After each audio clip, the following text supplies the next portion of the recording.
Last chapter माटी वाली का अध्ययन करेंगे। इस कहानी को विद्यासागर नौटियाल के द्वारा लिखा गया है। इसमें इन्होंने विस्थापन की समस्या को बहुत ही प्रभावशाली ढंग से समझाया गया है। विस्थापन का मतलब होता है कि सब कुछ उजड़ जाने के बाद उस जगह को छोड़कर दूसरी जगह फिर से जीवन यापन के लिए संसाधनों को जुटाना। तो ऐसे ही विस्थापन की समस्या से जूझ रही एक गरीब हरिजन महिला, बूढ़ी महिला जो नाटे कद की है, वो टिहरी के ही मोहल्लों में लोगों के घरों में मिट्टी पहुंचाने का काम करती है।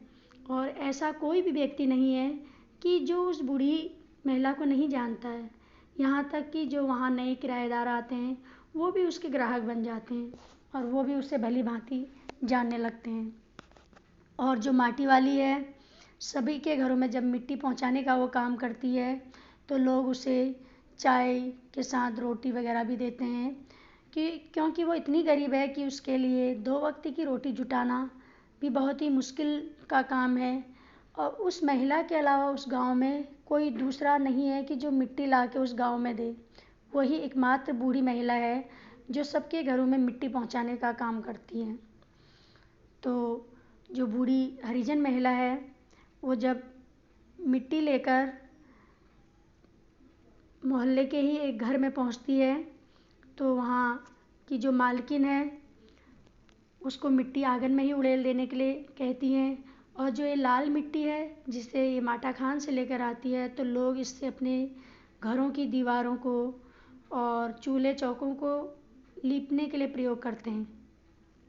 जब वो मिट्टी पहुंचाती है वहाँ पर तो जो मालकिन है वो कहती है इस मिट्टी को आंगन में ही उड़ेल दे और उसे किचन से 2 रोटी लेकर देती है और फिर से किचन में चली जाती है।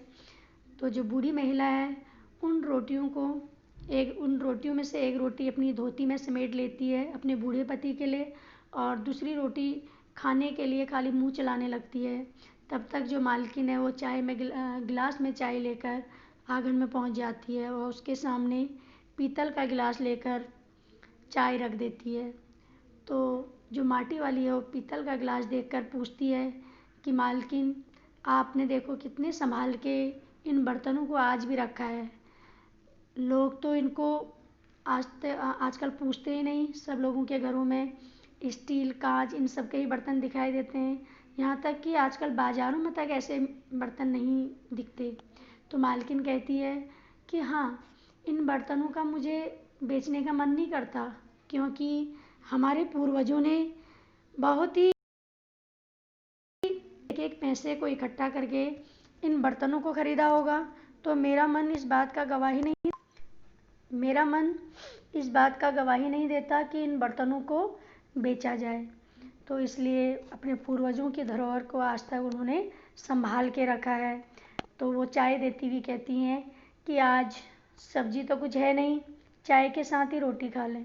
तो इस पर वो जो बूढ़ी महिला माटी वाली है वो कहती है कि मालकिन, चाय अपने आप में साग होती है कि जब भूख लगी हो तो उसे साग की ज़रूरत नहीं होती है कि भूख मिट्टी की भोजन मीठा। और वो चाय के साथ जब चाय पी रही होती है, रोटी खा रही होती है, बगल के घर से ही उसके लिए मिट्टी का ऑर्डर आता है कि वो इसके बाद उनके घर पे चली जाए। तो वो वहाँ काम ख़त्म करने के बाद चाय पीने के पश्चात दूसरे घर पे जाती है जहाँ उसे मिट्टी के लिए ऑर्डर आता है। तो वहाँ भी उसे 2 रोटी देती हैं और वो कहती हैं कि कल तुम मेरे घर पर मिट्टी लेकर आ जाना। उन 2 रोटियों को भी वो उसी रोटी के साथ रख देती है जो उसने 1 रोटी बचा के रखी थी और मन ही मन सोचती है कि आज तो मेरा बूढ़ा पति बहुत ही खुश हो जाएगा 3 रोटियां देकर। और मैं उसे कहूँगी 3 के 3 रोटियां उसके सामने रख दूँगी और कहूँगी कि सब्जी तो कुछ है नहीं। तो उसे जवाब भी पता है कि इसके जवाब में उसका बूढ़ा पति उससे क्या कहेगा। वो सोचती है कि वो कहेंगे कि भूख अपने आप में साग होती है, भूख मिट्टी की भोजन मीठा। और सोचते हुए अपने मन में जब वो घर जाने लगती है वहाँ से तो उसका घर काफ़ी दूर होता है, उसको पैदल चलते चलते 1 घंटा लग जाता है। और जब घर पहुँचती है तो देखती है चारपाई में के पास जो उसका बीमार पति लेटा हुआ है, कोई उसे आहट नहीं होती। और दिन जैसे ही वो घर में प्रवेश करती है तो एकदम से उसका बूढ़ा पति अपनी कातर नज़रों से देखता है, लेकिन ऐसा उस दिन नहीं होता। जब उसके पास वो जाती है और उसके शरीर को छूती है तो बिल्कुल वो ठंडा पड़ चुका होता है, यानी उसका बूढ़ा पति बीमार जो था वो मर चुका होता है, इस दुनिया को छोड़कर वो जा चुका होता है।